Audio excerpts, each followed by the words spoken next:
دروستکردنی پرۆژەی ئۆڤەرپاسە لە کەلار.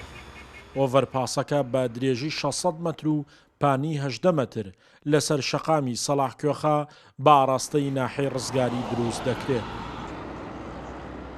ماوەی پرۆژەکە 400 ڕۆژە و 3 ملیۆن دۆلاری بۆ تەرخان کراوە و تاوەکو ئێستاش 20% کارەکانی تەواو بووە.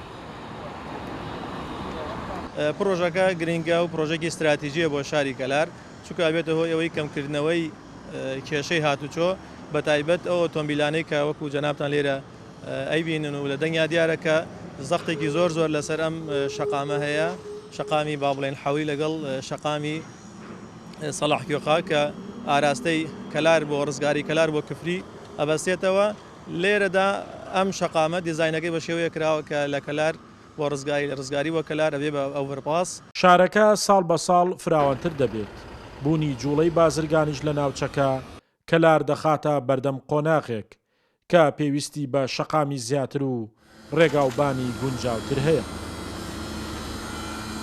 شەقامەکانمان پێویستی لە قۆناغی ئێستا پێویستی بە 4 بەرزە پرد و ئەندەرپاس هەیە کە بۆی لۆد و قەرەباڵخی سەر شەقامەکان لا بدەین و لە بەرناممانە هەیە لەگەڵ ئەم پرۆژانە فراوانبووری شەقامەکانش بەشێک لەو شەقامە سەرەکیانە کە هەیە کە مەجای فراوانبوونی هەیە لە داهاتووە فراوانی بکەین بۆی ئەو قەرەباڵخی و لۆدە زۆرەی کە بەتایبەت لە کاتی ئێوارانە لە کاتەکانی ترا جەنجاڵ و قەرەباڵخێک لە ناوشارە دروستەکە وردەوردە کەمی بکەین.